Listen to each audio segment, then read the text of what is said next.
The Miami Dolphins rebounded big time in day 2 of joint practice with the Detroit Lions, especially on the offensive side of the ball. Tua looks sharp and will cover it all. The defense, they had a bit of an up and down day, but one thing's for sure, they didn't back down from the physicality. Smash the like button. Subscribe if you are new. And as always, let's get into this.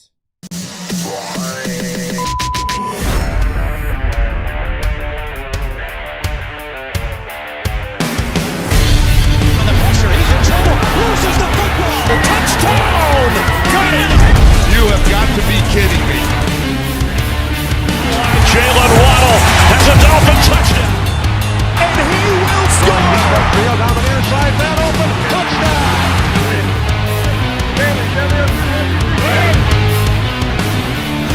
The run from Tua Tagovailoa. Touchdown! He's going deep. He's got it for the touchdown.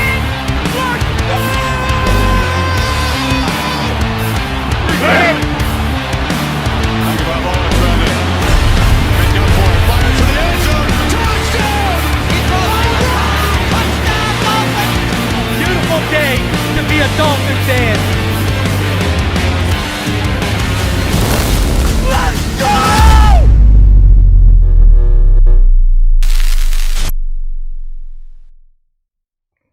What is good, Fin Nation? What's good? It's your boy Reason, and we are back here for another one.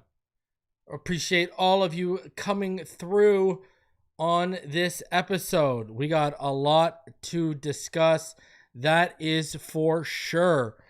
And we are going to get into it all. Appreciate y'all coming through. Smash that like button. Subscribe if you are new. Man, Tua and that offense, they looked a little sharp. So we're going to talk about it all right? So appreciate y'all for taking some time out to come through. Listen, a few things I do want to discuss before we get into everything today. All right. Number one, in case you guys have been following the Brian Flores suit, the NFL can now be put on trial over civil claims that Brian Flores and other black coaches face discrimination. A federal appeal courts ruled on Thursday. They rejected the league's attempt to force Flores into arbitration with Roger Goodell as the arbitrator. So the Second U.S. Circuit Court of Appeals in Manhattan upheld Judge Valerie Caprone's ruling that Flores can proceed with claims against the league in 3 specific teams: the Denver Broncos, the New York Giants, and the Houston Texans. So, man, we are going to get some dirty laundry potentially coming out from that issue. Very, very interesting stuff. As I know, I'll put it this way, at least the Miami Dolphins are one of those 3 teams you can pursue. Good God. But there you go. Just an update for each and every one of you regarding the whole Brian Flores suit. So, you know, I don't know what the next step is from here. So I guess it is going to go into civil claims. And that's where we're headed right now. So it's going to be interesting to see everything that comes out. Not a good week, not a good couple weeks for the NFL when it comes to legal proceedings, as we know what's going on with the NFLPA, and then basically getting caught colluding to hold back Lamar Jackson from getting his money. It's kind of crazy. It's kind of crazy what's going on right now with the NFL. They just keep losing and losing and losing. So I don't know. We'll see what happens. Next up, I do want to talk about, I don't know if you had a chance to see it, but man, it is rough at Jets practice right now with Justin Fields. And we're talking like basic underneath throws. Like, this guy's missing wide open screens. I mean, it just doesn't look good for Justin Fields right now in New York. But, you'll still have people going on national panels saying they predict and they expect for this man to lead the Jets to some serious wins here. And there's either people that are saying they are going to finish higher than the Miami Dolphins in the AFC East. I think those people have lost their mind. I think they've absolutely lost their mind. Shout out to the homie Ricky Scoops. The dog always got it. He's saying that it doesn't look like Parsons will get traded, but the Green Bay Packers have a serious trade offer on the table to the Dallas Cowboys for Micah Parsons right now. But he doesn't think any trigger's going to get pulled. He doesn't think it's going to go down. So, I don't know. Kind of interesting that, the Packers, this is second year in a row, right? In the offseason last year, it's 2 years ago, they were going after Jonathan Taylor. And now we have this. I think that's hilarious. We'll see what happens.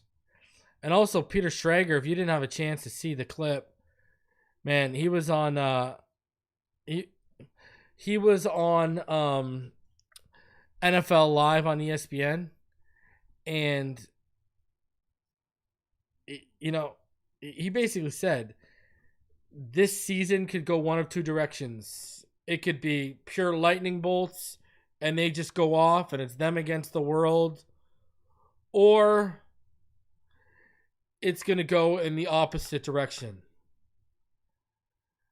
And a lot of people in the media think it's going to go this direction. That it's not going to go well. That Tua and Tyreek are having issues and it's just going to get worse. He went on to say that none of it seems great coming out of Miami right now.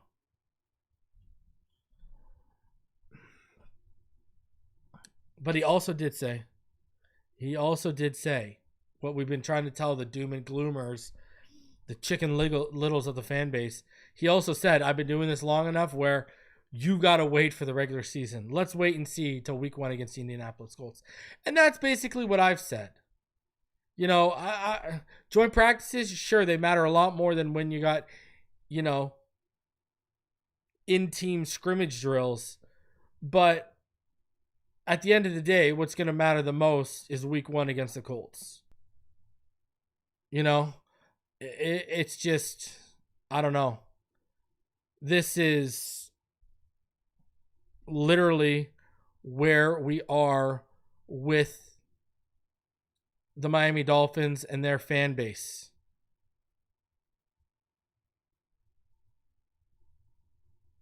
So, I don't know. We will continue to monitor this all and see how it all goes, but it's the way she goes. This is just where we're at right now. So, I don't know. I think it's another one of those things where we didn't live up to the expectations of the media last year, and they're feeling away.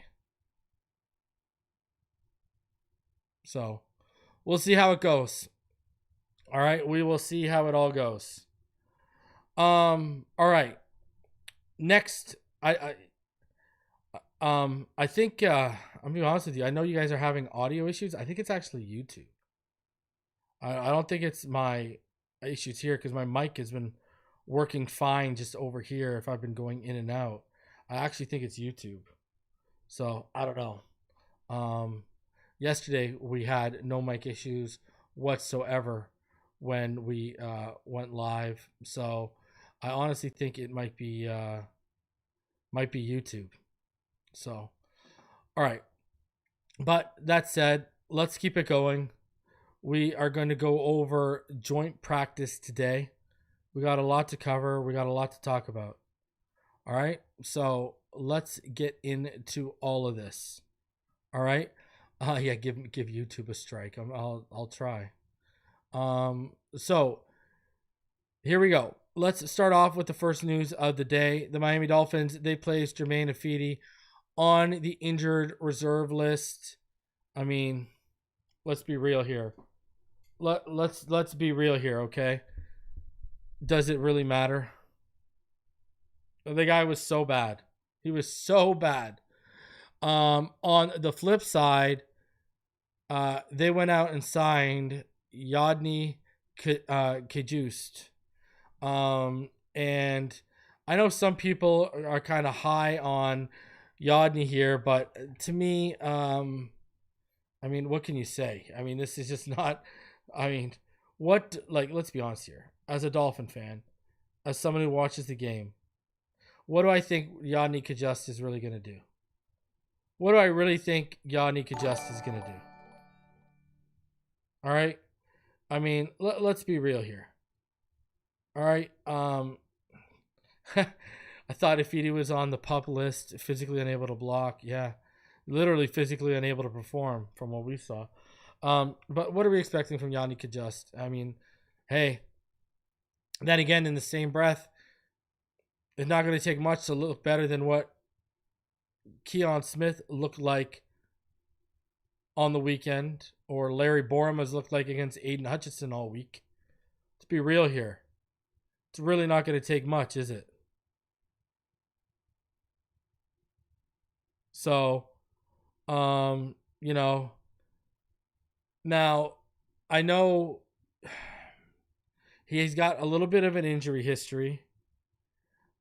He didn't do enough at the combine to qualify for the Ravs, but he came in at what? 6'4", 7'8", 312 pounds. He did 32 bench reps, which is pretty good. 34-inch arms, 10-inch hand size. It's just, what am I really expecting? You know? Well, like, let's be honest. What am I really expecting here? So, hey, here's hoping he surprises all of us. But camp body, I got 2 words for that. Camp body. So, hey, Reason, did you get to purchase Madden 26 yet? It downloaded today at 12. I haven't even had a chance to play it yet. I've been running around all day, but I'm going to play it tonight for sure. I actually downloaded it thinking I got the deluxe edition with the early access, and I downloaded the standard edition, so I had to wait till today. But it downloaded a couple hours ago. I just haven't had a chance yet. But I'll try it out tonight. All right, let's get into practice and what went down today. All right. So, this is what happened today. Waddle, he was working today. He makes an impact right away. First play of 7 versus 7 is a Tua dot with a toe drag swag in the back of the end zone. So that's good stuff. And then next play was a touchdown to Eric Izakama. Ball at the 10. Miami forced 2 checkdowns to start the period. So, like hearing that. Miami D forced 2 checkdowns to start the period. And Melifanu blankets Jameson Williams incomplete. Bonner, he broke up the in-cut to Raymond. Perfect opening period for the Miami D to start the day. 4 for 4. Zach Wilson had a fastball to Tariq Black in the back of the end zone. Kept the toes down and made the catch going to the ground. Next play, Zach finds Tajay for a touchdown. Back to the defense. Dotson sticks a check down for a gain of 2. Tua to Waddle for another touchdown. The results of the response is off to a red hot start. So he says here, had a great view of the Tua manipulation rep. Tua out here manipulating defensive backs. Love to see that, don't you? He pumps up to Eskridge on the pivot. High defender moves with it. Then Tua replaces him with a dot to Malik for 6. Lions O is taking everything short in this red zone period. And the Miami D is raking at the ball. Right there at the catch, Willie Gay puts a hit on a pass catcher. Then John Sanders punches it free for the turnover. Chop is in now for the first rep of team drills. So there you go. Chop Robinson came right in, and he's back today. Lions' first team possession is a 3-and-out. 2 run sets up a 3rd and 1. Then Jordan Brooks scrapes off the Kenny Grant stack and blows Gibbs up for a loss. Dolphins blow up another run as Brits beats down Dan Skipper for the stuff. Skipper starts a fight after the whistle. Dolphins sideline buzzing. Starter practice has been exactly what I was hoping to see so far. Yeah, there were some skirmishes today. The Dolphins defense was up and down, but man, they were not shying away from the physicality today. That is for sure. That is for sure. They were not messing around. Pat Paul had a really nice rep on Aiden Hutchinson on a Tua Tagovailoa completion. Sunk into the bull rush and stood him up. Jordan Phillips just took the center for a 3-yard ride and tackled the ball carrier with him. Gain Bigger's there for the party too. Love to hear that. Kenny G now has a stuff on a Gibbs run. Made quick work of the block and swallows up the runner. But Goff goes back to St. Brown on the next play for a 4-yard touchdown. Tua hits Eskridge for about 30 yards down the middle. Nice throw on the back shoulder against a trail defender and good adjustment by D. Jalen Wright, a good physical run with Paul leading the way. 52 is throwing people around. Paul throws a DB to the ground on a Shampklin run. It wasn't HN to the outside that wins the corner. DB jumps up and throws a punch at Pat, who just walks away back to the huddle. Ref saw it though. Tack on 15. So there you go. Getting scrappy out there. Getting scrappy. Goff drops a dime for Williams for a 55-yard touchdown over Kendall Sheffield on the first play of next period. Tua tried the same to Waddle, who had a step. Jalen had a step and laid out, but it's off his fingertips. Apparently, it's a very catchable ball from what I was told. Lions having a bounce back of their own. David Montgomery gets a chunk around the defense's left. The next play, though, they try a jet sweep, and Minka widens the blocker and the edge, then gets off for the run stuff. Jack Jones and Amon-Ra St. Brown's hip pocket. Goff tries the corner. ASB tries the same one-hander from yesterday, but can't make it happen. Tyrell Dodson pops up Gibbs for a stuff on the next play. Knocked him down. Jalen Wright has a big run behind a pancake from Pharaoh Brown. Tua's next 2 reps are a sack and incompletion to Connor. That being Tanner Connor, obviously. Dante Trader fits a low red zone run for a stuff. Biggers and Britt on the scene too. Next play, Hooker has an open receiver in a little boot and overshoots it by a lot. Next play, Lions open it up for a walk-in 2-yard touchdown. Cam Smith sheds a block on a kickoff and lays out to drag the return man down for the just short of the 25. He had a big hit on defense yesterday. Nice to see him putting his face in the fan. Minka is having a great week. He wins the race to the corner as Amon-Ra, I was going to say Antonio Brown. Amon-Ra St. Brown takes a jet sweep. He cuts it back, but the cavalry arrives to shut it down. On the other field, Tua finds Malik for a 15-yard touchdown. After some penalties on either side, eventually a Miami DPI, the Lions hammered in from 1 yard out. Looked stacked up by Montgomery, drives over the stripe. Tua throws a dot to Eskridge in the back of the end zone for a bang-bang touchdown. Happened 1 yard in front of Travis. Entire offense came down and celebrated with him. These guys are answering the call today.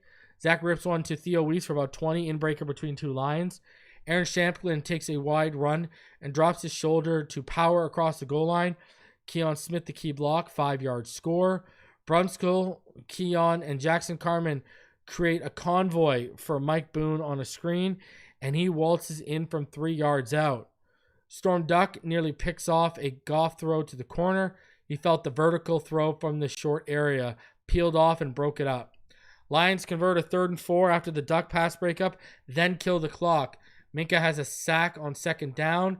Chubb and Butler ran up 2, and that sets up a long 3rd and 16.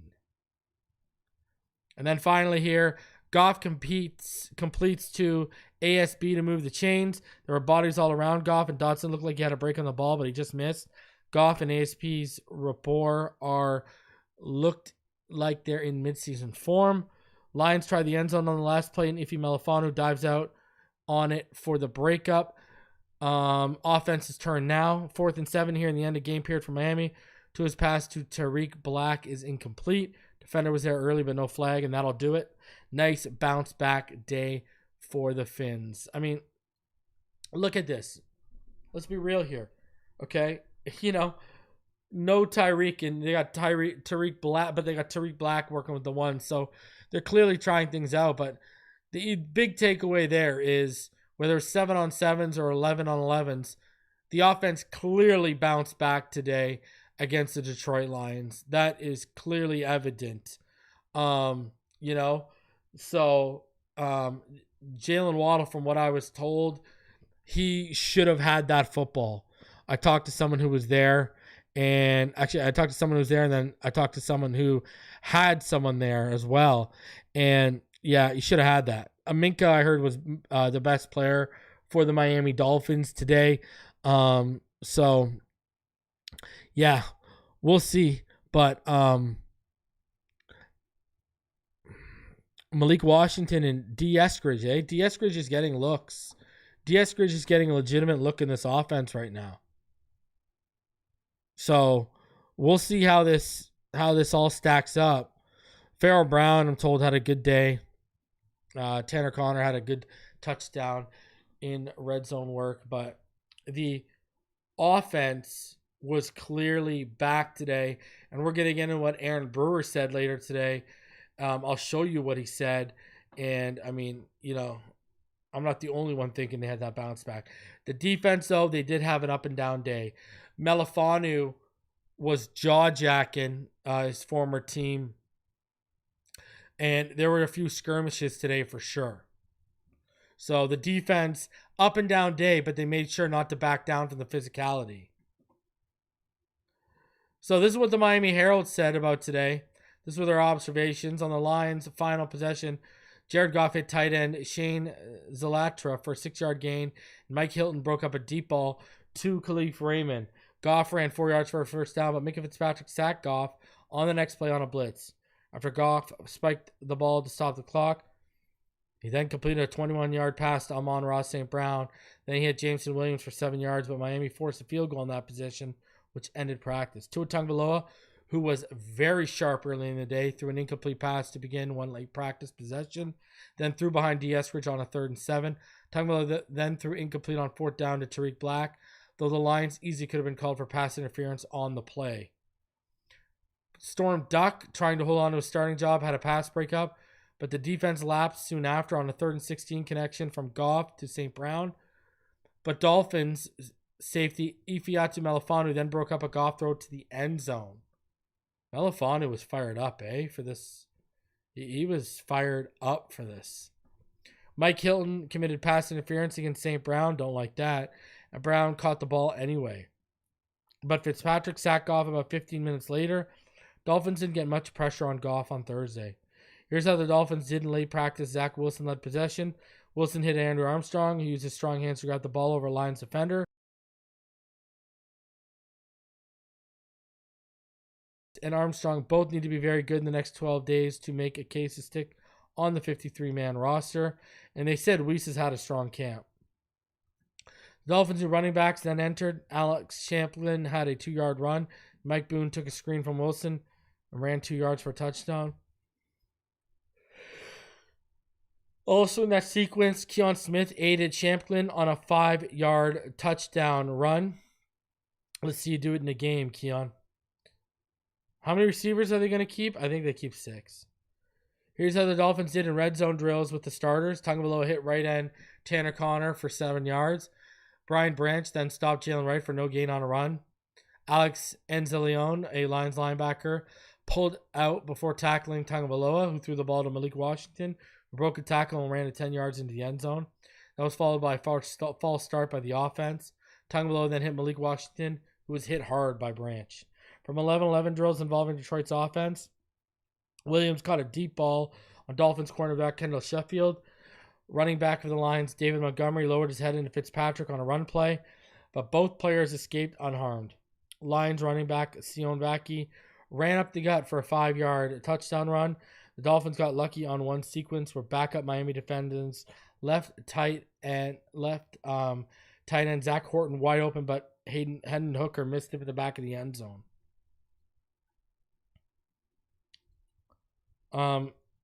Here's what the Dolphins did in the second set of 11-11s with Tagovailoa under center.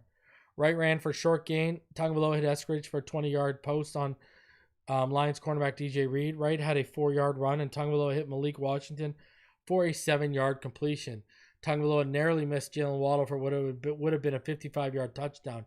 The pass was overthrown but catchable. It hit Waddle in the hands. Wright then ran for a short gain, and Tagovailoa overthrew Eric Izakama on a go route.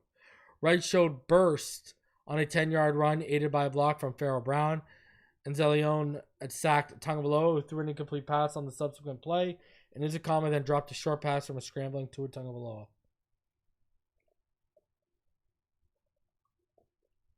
Here's what the Dolphins did in a second set of 11-11 drills with Wilson under center. Black drew a pass interference penalty from Lions cornerback Tyson Russell on a deep route. Ollie Gordon Jr. rushed for a short gain. Black drew another DPI. Malik Washington was tackled behind the line of scrimmage on a run play. Wilson hit Black on a screen for a 20-yard plus gain. Lions cornerback Rock Ya-Sin punched Dolphins left tackle Patrick Paul in the helmet. Wright stepped in to intervene, and Paul then walked away. Paul has done a very good job blocking. He helped free up Wright for a sizable gain on one run. Tagovailoa then hit Eskridge for 30 yards down the middle of the field. On the other side, Detroit had success against Miami's defense in red zone drills. St. Brown had a touchdown catch against the Dolphins cornerback Cornell Armstrong. Williams then beat Duck for a touchdown. Jordan Phillips and Willie Gay combined for a tackle for a loss. Phillips had a very good week these last 2 weeks. A very good 2-week stretch. The Dolphins linebacker Jordan Brooks had a nifty tackle for a loss. Brooks and Gay have been Miami's defensive MVPs of training camp. The Dolphins offense began 11-11 drills with a Tagovailoa completion to Waddle for 8 yards on a bubble screen. And Zelion batted down Tagovailoa's pass on the next play, and Pro Bowl defensive end Aiden Hutchinson sacked Tagovailoa to end that last possession. A day after being carted off the practice field, Chop Robinson was back today. All right, so there you go. Brooks, who had an excellent camp, stopped Jahmyr Gibbs for a loss on 3rd and 1. John Sanders Jr., who forced an SEC-leading 4 fumbles at Mississippi last season, forced a fumble during early red zone drills. As the Dolphins' Travis Wingfield noted, Sanders has had the most flash plays among Dolphins undrafted rookies on defense. I've heard Jason Marshall Jr. has been the best of all the rookie DBs. That's what I've heard. Tagovailoa was sharp in the early stages of 7-on-7 drills. Tagovailoa hit Waddle in the back of the end zone for a touchdown, then connected with Izakama on a touchdown. Wilson took over and hit Black and Taj Washington for touchdowns. Tagovailoa returned and picked up where he left off, hitting Waddle and Malik for touchdowns. Wright dropped a touchdown pass from Tagovailoa, and the Lions were called for pass interference on Izakama. Also in one-on-ones, safety Melifanu had tight coverage on Williams, forcing an incomplete pass. Ethan Bonner also had a nice play in coverage.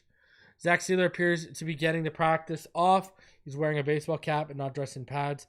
Achan also wasn't spotted at practice. So Tyreek Hill, Jalen Phillips, Austin Jackson, Andrew Meyer, Alec Ingold, Mo Kamara, and Ashton Davis were out. Also out, Baron Matos. So that's what we got there from practice. Look at Patrick Paul, eh? Patrick Paul, not only is he showing he might be able to carry that torch of left tackle 1, look at the discipline he's showing by not getting caught up in a scrap when someone punches him in the head. Probably looked down at him and said, yeah, good one. Why don't you try and hit me harder? Go get a steel chair. So, I mean, a DB took him on and he kind of just shrugged him off. That's crazy. Theo Weiss, I think they're going to keep 6 receivers. If you had to put a gun to my head right now and say, hey, Reason, who are those 6 receivers? I'd probably say Tyreek, Jalen Waddle, Malik, Akine, obviously, right? Taj Washington and Eskridge. Those are who I think are going to be, you know, they're going to make the team. I don't think they're going to keep 7. Shout out to Penda's 85 for sending 5 Phinside The NFL memberships. I truly do appreciate that. And shout out to all of you who were recipients of Penda's nice gift to continue to build the Phinside fam. I'm going to have a 3 takes coming this week for all of you guys, so be sure to keep it locked in. All right? All right, continuing on here into what the Sun Sentinel had to say. Smash that like button, over 400 of you in the room. All right, here's what the Sun Sentinel said. The Miami Dolphins got a partial bounce back in their second of 2 joint practices against the Detroit Lions on Thursday, but they needed a complete bounce back after Wednesday's first session went. The Dolphins offense was good Thursday, but the Dolphins defense was only so-so. Jameson Williams joined Amon-Ra St. Brown in torching the Dolphins secondary after St. Brown put on an elite showing Wednesday.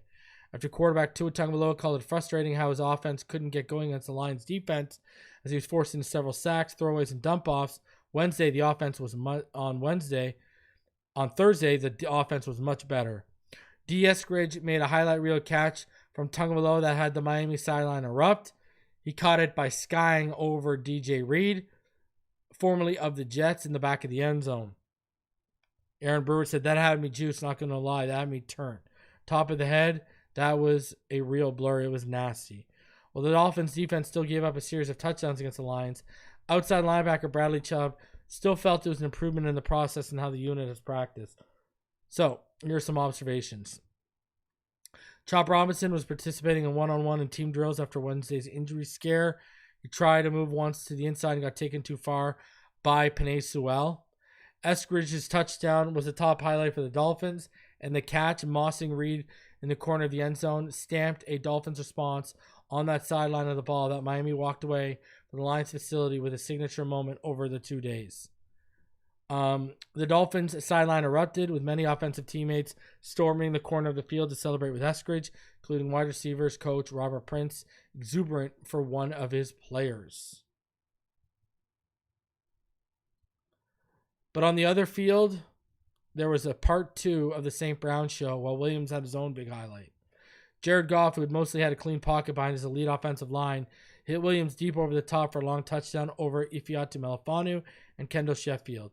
Melifonwu and Williams were jawing again after Wednesday's practice had them at the heart of a skirmish.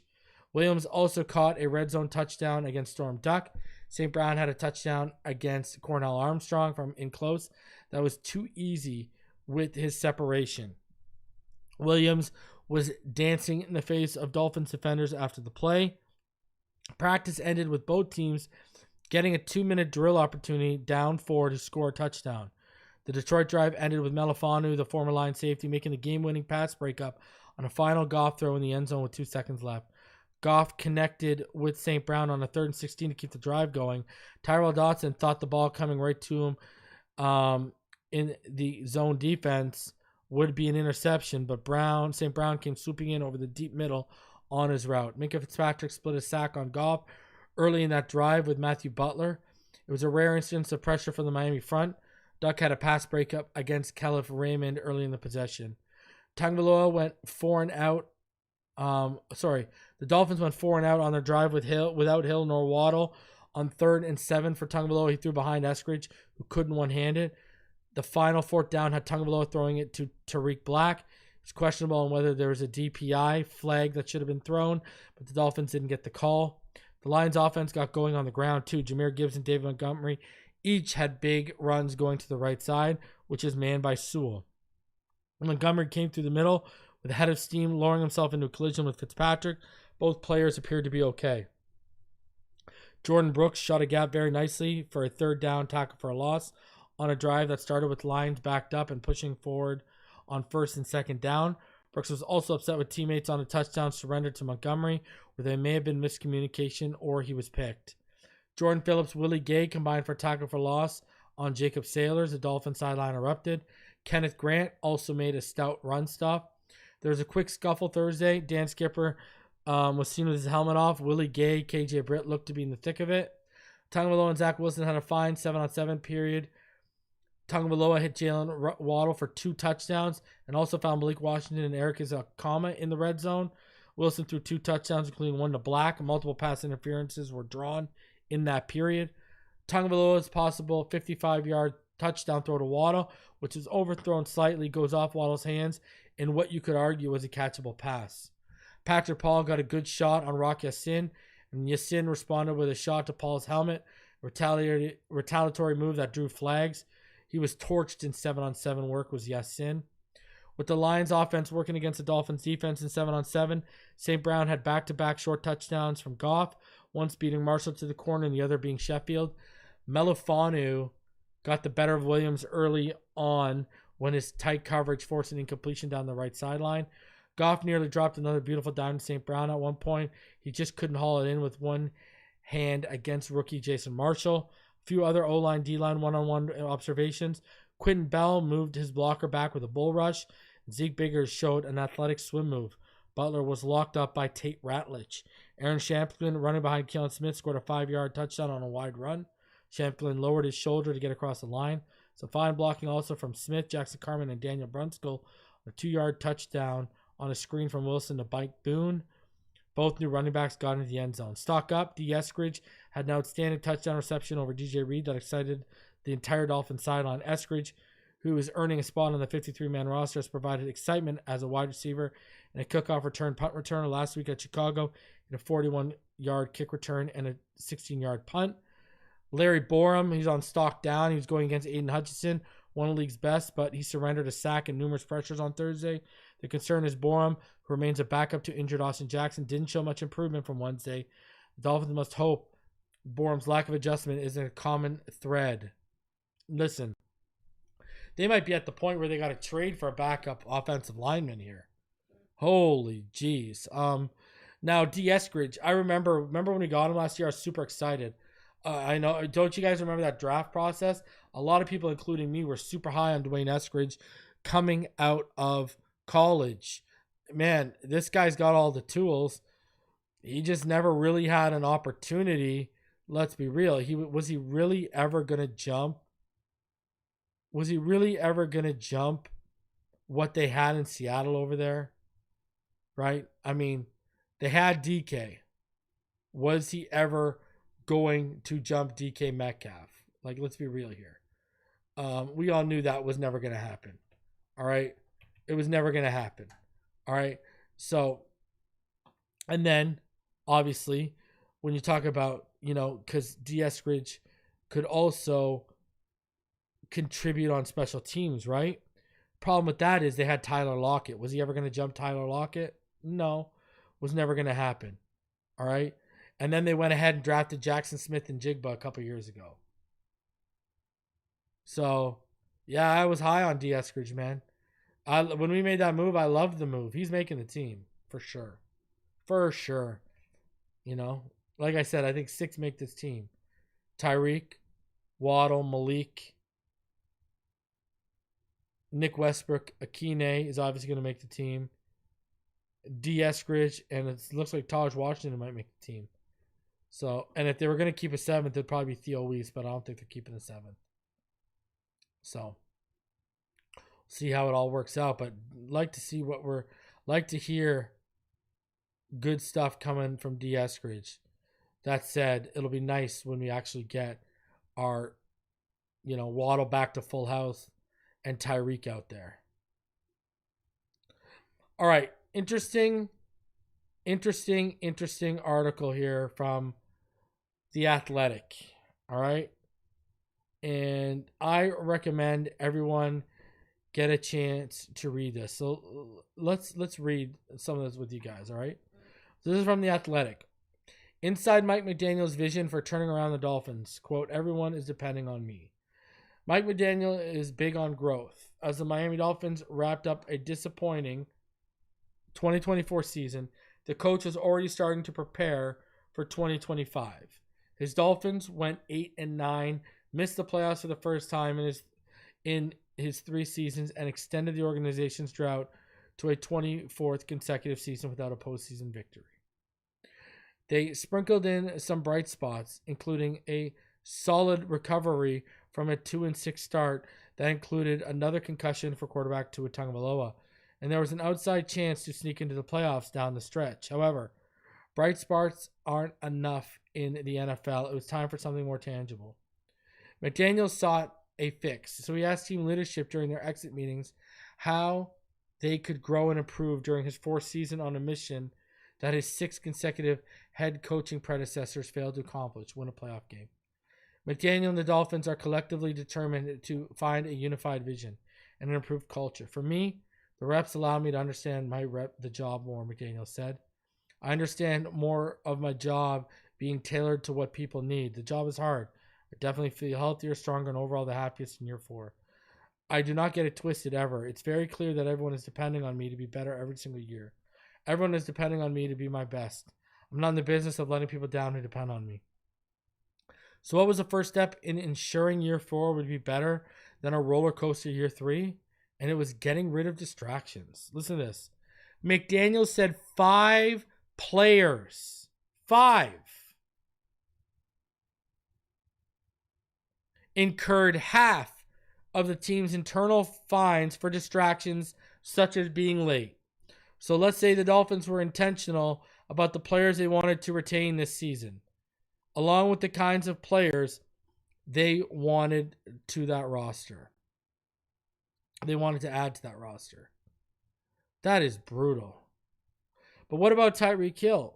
It's more than fair to point out that the star wide receiver's lack of commitment at the end of the season, along with Tagovailoa addressing the matter early in this training camp, that was most certainly the type of distraction McDaniel and the Dolphins would like to avoid this year.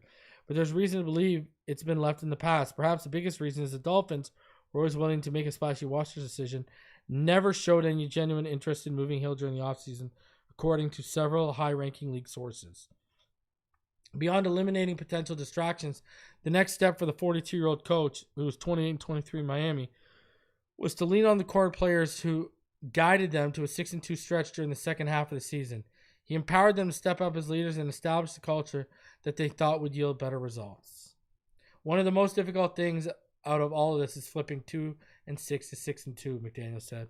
On the back of the core foundation of our team, I think those players had succeeded with drag, and realistically, we just got to the point where the players are ready to hear the coaching and connectivity with the guys who have been here. As we've evolved as players and coaches together, it's easy to identify what people needed from me. No one is talking about the 6-2 turnaround because no one talks about teams that don't make the playoffs or win playoff games. That has been real for our team, and I think they manifest what they want to take control over every day. I've seen very diligent work from everyone, but it's more than that.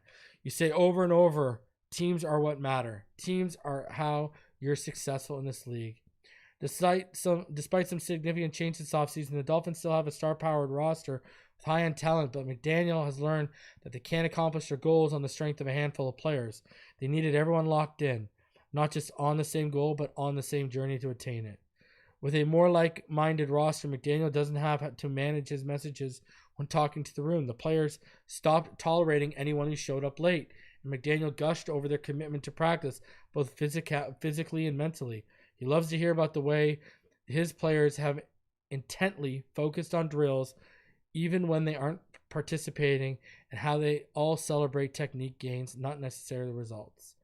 McDaniel also stopped forcing players to run during practice for pre-snap penalties. The purpose was twofold. First, he didn't want any unnecessary soft tissue injuries, and second, he wants them to practice at full speed, which won't always happen if they're jumping into the play from a gasser. The players recognized the purpose, but they took ownership of the accountability element. So after practice, they gathered for sprints to make up for the mental mistakes from the session. All of it is because the players are taking ownership, McDaniel said. The more ownership you have, the more you'll push yourself through adversity. There's that word again. Every single winner is a winner because they won the game of adversity. There's that game again. That's it, flat out. 45% of the roster is different every year across the league. You have to create a team. And how do you create a team in a year with half the roster being different? Crucial player accountability through the locker room is a competitive advantage if you can get it. These elements are critical to winning. Playing together, 11 people unified, handling adversity. That's all developed this offseason. Dolphins reported on April 21st to the offseason workout program and mapped out their course for this year's goals, both big and small.